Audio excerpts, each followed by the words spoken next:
kesetaraan pendidikan, kesetaraan biaya hidup, dan yang tidak kalah penting, kesetaraan pembagian bagi hasil atas kekayaan alam yang ada di sini.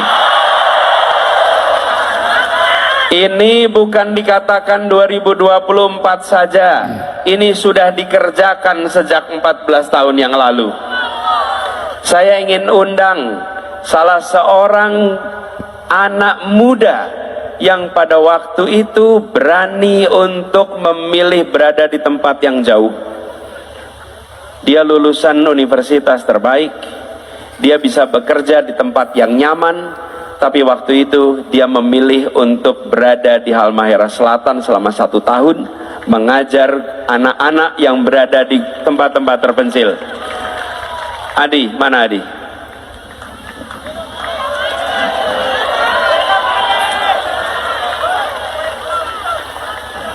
Adi, itu kamu dulu di jurusannya apa? Maaf guys, saya potong dulu. Jadi Pak Anies ini sebelum jadi presiden saja sudah mencerdaskan bangsa loh. Nah sekarang kita ini tinggal memilih saja mana yang mencerdaskan bangsa dan mana yang mengeruk duit bangsa. Itu Perpajakan fisik. Pas di sana umurnya berapa? Umurnya 23 tahun. Adi ini lulusan dari Universitas Indonesia. Dia bisa bekerja di kantor-kantor nyaman di puncak-puncak gedung tinggi di Jakarta.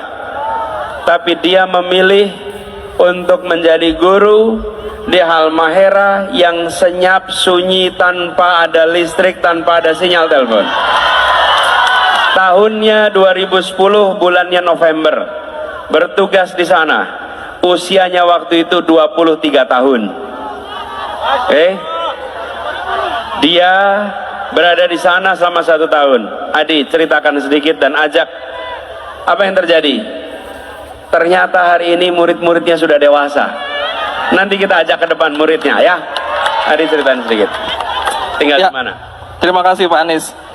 11 November Pak, 10 November kami semua berangkat dari Jakarta. Dengarkan ceritanya. 51 orang berangkat dari Jakarta, disebar ke seluruh Indonesia. Saya sendiri mendapat kesempatan untuk mengabdi di Halmahera Selatan, di satu desa yang namanya Desa Bibinoy. Kampung halaman Ustadz Muhammad Kasubah. Saya mengajar di sana, mengajar di Madrasah Ibtidaiyah di Bibinoy, tapi saya juga mengajar les komputer, saya mengajar bahasa Inggris, saya juga mengajar semua hal. Karena apa yang disampaikan Pak Anies bahwa teman-teman Indonesia Mengajar ini harus membawa pesan. Kami harus menuntaskan janji kemerdekaan. Itu yang disampaikan. Bapak Ibu semua, Bibinoy ini bukan kota jauh dari Jakarta, tapi sangat indah Pak Anies. Luar biasa indahnya.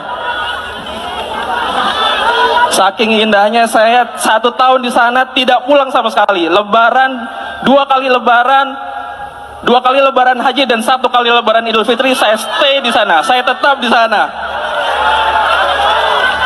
Orang-orang Halmahera Selatan luar biasa, orang-orang Maluku Utara luar biasa. Saya ingin ajak anaknya sekarang.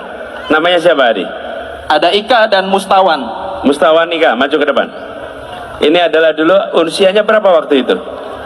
Mustawan ini masih SMP kelas 1 kalau tidak salah. Ika masih di kelas 2 SD. Ini Ika dulu kelas 2 SD. Ika, kamu usia berapa sekarang? 19 tahun. 19 tahun. 29 tahun. 29 tahun. Ya, ceritakan sedikit pengalaman. Assalamualaikum warahmatullahi wabarakatuh. Ketika saya masih menduduki bangku SD, waktu itu sekitar 2011 sampai 2015, desa saya didatangi oleh pengajar muda, yaitu program Indonesia Mengajar yang diinisiasi oleh Pak Anies. Terima kasih Pak Anies karena sudah memberikan kami para anak-anak timur untuk bisa bermimpi dan melanjutkan pendidikan hingga saat ini.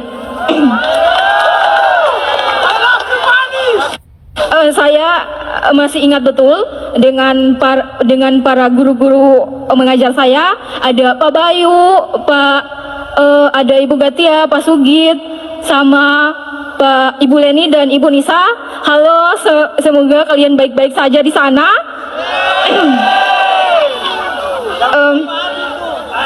Iya, sama Pak Adi. Ada juga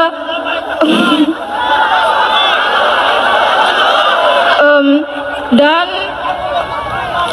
walaupun mereka berbeda bahasa, berbeda budaya, dan berbeda pola pikir dengan kita, tetapi mereka datang kepada kita untuk memberikan motivasi, untuk memberikan inspirasi kepada anak-anak Maluku Utara bahwa anak-anak Maluku Utara itu harus punya mimpi. Anak-anak Maluku Utara itu bisa jadi orang besar.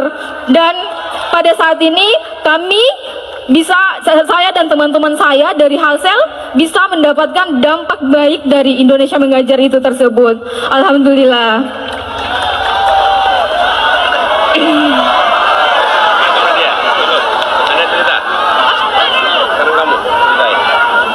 Assalamualaikum masyarakat Maluku Utara. Kamu di mana sekarang? Salam. Baik, nama saya Mustawan. Asal saya dari selatan Halmahera, timurnya Pulau Bacan, paling pelosok. Saya hadir di sini mewakili teman-teman saya, angkatan pertama Indonesia Mengajar. Kenapa saya mewakili?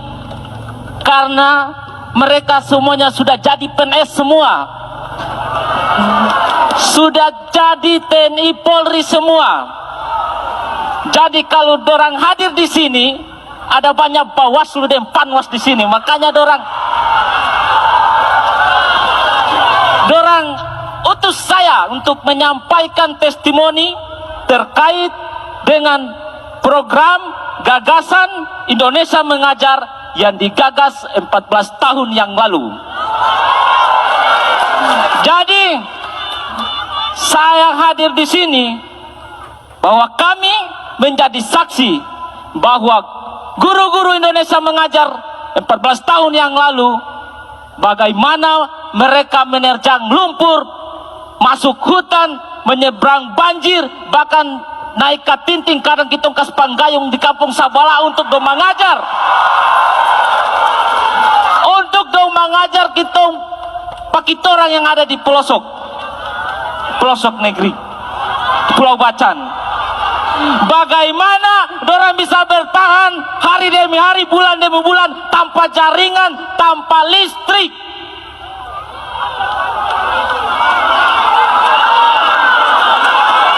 Dan kami juga menjadi saksi bahwa bagaimana pembangunan mereka membangun sekolah, mereka membangun perpustakaan, rumah belajar yang ada di kampung-kampung, mereka mendistribusikan komputer, mendistribusikan buku. Nah, gimana guys? Jadi program Pak Anies ini sudah mulai semenjak 14 tahun yang lalu ya, mencerdaskan bangsa. Nah, jadi sekarang ini kan biaya pendidikan tuh mahal, buku mahal, semua serba mahal. Jadi Pak Anies ini sudah punya gagasan ya untuk mencerdaskan bangsa, itu mengirim anak-anak muda yang berkualitas lulusan UI atau Universitas Indonesia untuk bertugas di pelosok-pelosok. Inilah yang kita butuhkan, seorang pemimpin yang mengerti, yang mau melihat SDM Indonesia itu maju guys, dari pelosok sampai kemana-mana ya. Nah, inilah yang membuat kita itu rindu dengan pemimpin seperti ini. Nah, silakanlah kalau Anda mau dicerdaskan, nah, silakan pilih nomor 1. Itu yang harapan dari saya ya. Semoga Pak Anies, kalau Allah meridhoi, semoga terpilih.